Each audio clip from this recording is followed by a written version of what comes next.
Molly Ringwald first came to our attention in the 1982 film Tempest, but it was the trilogy of films by director John Hughes that made her a star and landed her on the cover of Time magazine. There she is, ain't she sweet, teen actress Molly Ringwald. 16 Candles, The Breakfast Club, and Pretty in Pink. In 1991, she said goodbye to Hollywood and moved to Paris, where she remained for 5 years.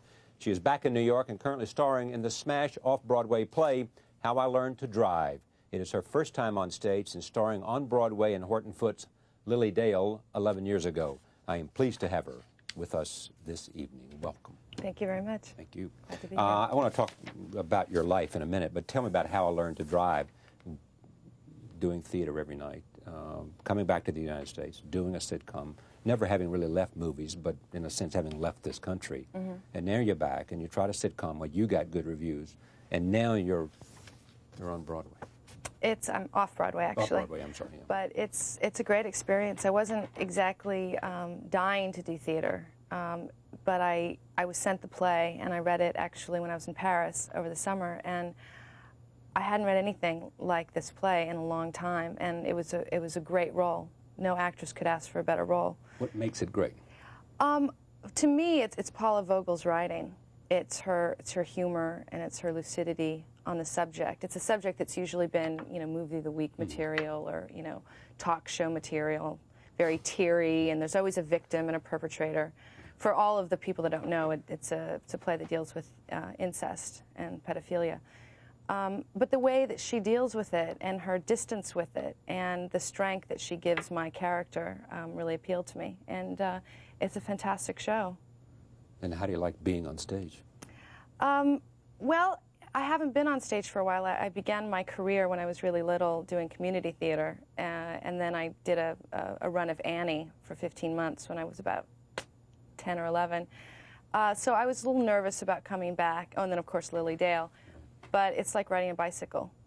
It's just, you learn to project again. It doesn't seem odd. The audience is actually a comfort. It's very exciting every night, not knowing what kind of audience you're going to get. So it's been great. Here is a clip. Take a look at this. What are we doing? Well, we're just going to sit here till your tummy settles. It's such nice upholstery. Yeah, so, you about ready to go for a ride? Where are you taking me? Home. You're not taking me upstairs? There's no room at the inn?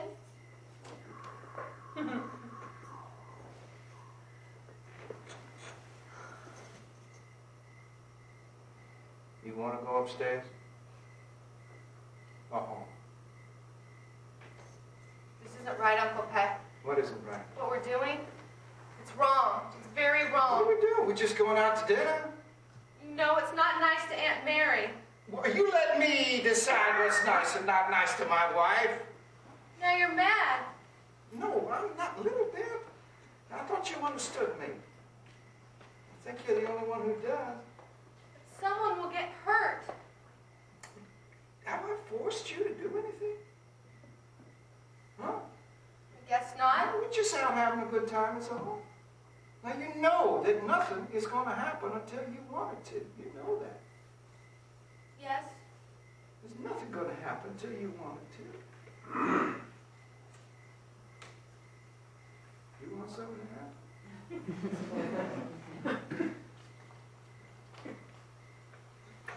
I don't know.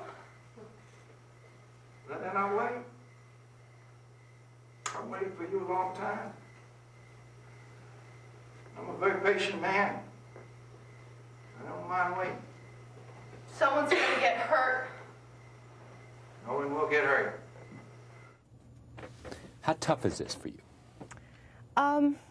It's exhausting. It's emotionally draining, just because of the subject matter.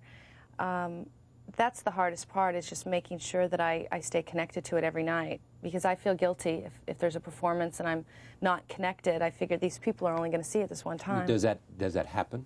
Sometimes. Yeah, you're just not as good one night as you are the other night. Oh, yeah. And why is that? Just that day was not as good a day for you as the next day? Because I'm tired, or because I'm distracted, or maybe I've been working too hard. Over the weekend, John Shea has replaced Bruce for a while. And so I was rehearsing with him in the morning, and then doing the matinee in the afternoon, and then doing an evening performance. You know, and after a while, you say the lines over and over again, and it's like you say a word, and suddenly it loses its meaning. So that happens sometimes, but it usually comes right back. What happened between this, for you, I'm going back earlier, between this, 1986, and the decision to leave to go to Paris? You mean what happened emotionally? Why did you go? In my Yeah, mind? emotionally. And I mean, you were it for your generation. Well, I needed to grow up. I mean, I was about 18 years old. I just made those films that were hugely successful. The John Hughes films. The John Hughes films.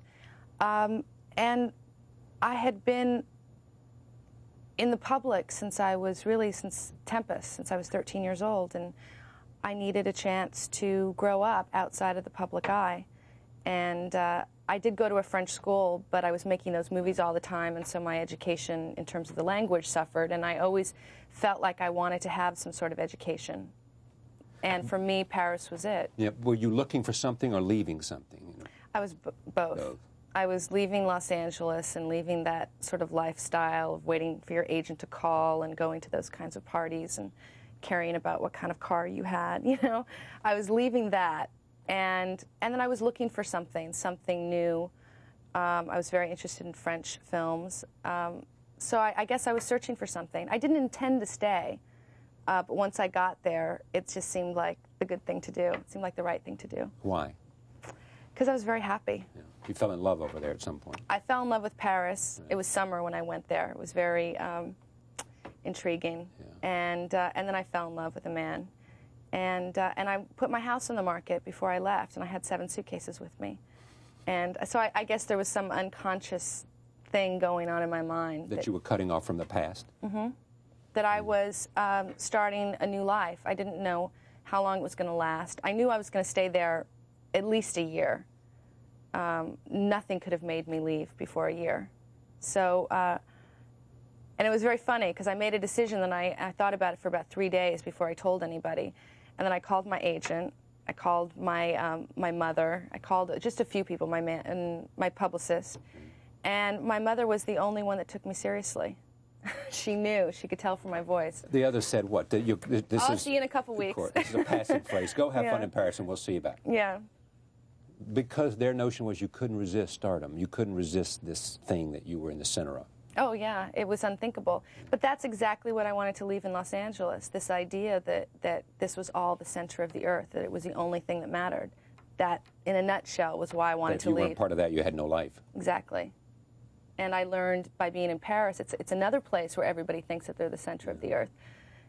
You know, it's just that they care about different things. And so it was wonderful. I went there. I wasn't, really a celebrity there. And I got very interested in everything that was going on. Did you like that, there. not being a celebrity? Oh, yeah, very much. Very much. At certain times, I sort of had a little bit of an identity problem because I'd sort of grown up as a celebrity. But it was fun. I was able to really relax and let down my hair. Well, my hair's not very long, but, I could be myself, exactly. Yeah. And then you decided to come back. You did some acting while you were there, French films. Yes. And then you decided to come back. Well, I made a goal for myself once I arrived because I had a lot of time on my hands, and I said I wanted to learn how to speak French. And I made myself a goal of doing a French movie, completely in French. And that was the only thing I knew that would make me get up and go to French class every day. How long did it take you to learn how to speak French? Enough to do a film, 2 years. Yeah, that's what they say, about 2 years. Yeah. To really be able to speak it so that... I could speak pretty much like a baby after a year, but 2 years it really took for me to be able to improvise or to have humor. That's the hardest thing to have in another language. So basically after 2 years I began work on... You were thinking in French? Oh, yeah. I still do a little bit. But about 2.5 years I did my first French movie. And then it sort of made me very interested in acting again. Because when I went to France, I wasn't so sure that that's what I wanted to do anymore. And then once I was there and I was acting in French, it gave me sort of a desire to rediscover acting in English. After all that acting had meant to you, you were prepared when you left for France to consider the possibility of a life without acting. Yes. Well, I Absolutely. mean, it must have really been bad then. I mean, it must have really soured for you. Well, I went through a period of time where I wasn't getting the roles that I wanted to get. I was disappointed in the films that I had been doing. I didn't like the lifestyle. Even now, I don't live in Los Angeles. I live in New York. I also acted as a child, and I needed to make the decision as an adult to act. I had to make a decision. Usually kids, they go to high school, then they go to college, and during that time they decide what they're going to do with their life. And for me, I was always doing what I was doing in my life, but I never made that crystal clear decision, and that's what I had to do. And what difference did your boyfriend, Valerie, make? Well, he was the only person that I've ever gone out with who wasn't aware of my past. Make it sound so lurid. He didn't know that you were famous. No. He knew I was an American actress, but he didn't really know what kind of actress or what I had done or how famous I was. You know, the Time magazine. He just didn't know anything about that. So he was putting little pieces together. Every time I would see him, he was acting, asking somebody, have you heard of Molly Ringwald? Oh yeah, what has she done? What's going on? He really wanted to know. But it gave us a chance to sort of fall in love without all of that, without any preconceived notion. And what was the relationship with John Hughes? it was great. But did it end great? It ended after 3 wonderful films. You were still friends, you were still speaking, you were still... Well, he moved back to Chicago, and I stayed, in Los Angeles. He began making different films. I didn't want to make anything having to do with a teenager after that. We just went in our separate directions. So you come back here, and then what happens to the United States? Well, first I did the television show. The sitcom. The sitcom. Which you got good reviews. Yes. And then, actually before that, I did a film which is coming out this December by Cindy Sherman, the photographer, called Office Killer, and that's being released at the Film Forum. And to some good word of mouth, I'm told. Oh, it's a wild film. Is it good? Yeah. Yeah. Yeah. And then I began the play. And where are you in your head now about what you want to do and where you are? And I mean, you still keep an apartment in Paris, and you still having a place here and maybe somewhere else? Oh, well, the second I finish the play, I'm off to Paris. Back to Paris. So that connection, that love affair between you and Paris continues? Oh, absolutely. Yeah. And what do you want to do? I mean, where is it, in a sense, you're back acting. Mm-hmm. You never really left it, but in your head you were prepared to leave it. Mm-hmm. Where are you in terms of what you want to do and the kind of life you want? Oh, there's a lot of things I'd like to do. I enjoy writing. Hopefully I will get into filmmaking. I love the process of filmmaking, even more than the process of theater. I'm just interested in it. So I imagine I'll go into some, even if it's not acting, it'll be in some capacity of filmmaking. And I'd like to be a mother. Yeah. So hopefully I'll be able to do all of those. Your dad was a musician. Mm-hmm. He was blind? He is blind, yes. He is blind, mm-hmm. Yeah. And your mom? And my mom's not blind. Yeah. But is she a creative person? She's a chef. Yeah. Yeah. And you must have learned a lot of music from your dad then. I was a jazz singer actually when I was young with my father's band. That's sort of how I began performing from the age of 3.5 on. You're still close to them. Very. Yeah. They're coming to visit me actually. So they haven't yet. She hasn't yet seen it, and he'll come and enjoy it too. Mm-hmm. Learning how to drive, you'll do that for how long? Until February. And then make other decisions about where you want to go. And you've seen the play. Yes. It's a wonderful cast. I mean, Bruce is in Los Angeles now, but John Shea is taking over for him. And the supporting characters, the Greek chorus, as they're called, Johanna Day and Carrie O'Malley and Chris Duver, are It's wonderful. interesting getting adjusted. I mean, all of a sudden you've learned to do this, and you've developed a rhythm with one actor, and then he goes away. Mm-hmm. And so you've got to develop. And does it become different for you? Completely. In terms of how you play your part, because you're... Oh, very. I mean, there's qualities that Bruce has that John doesn't have, and vice versa. So it does change the performance. I mean, Bruce is older than John, I believe, or at least he plays older, so you get more of the age difference. But then John has other qualities. He has a darkness and a danger. And so everybody knows who saw that clip also. I am drunk during that scene. I've had about 4 martinis. And I'm also playing 16 years old in that scene, because I range from 35 to 16, 17 to 11. Well, thank you. Thank you very much. To have you here. We'll be right back. Stay with us.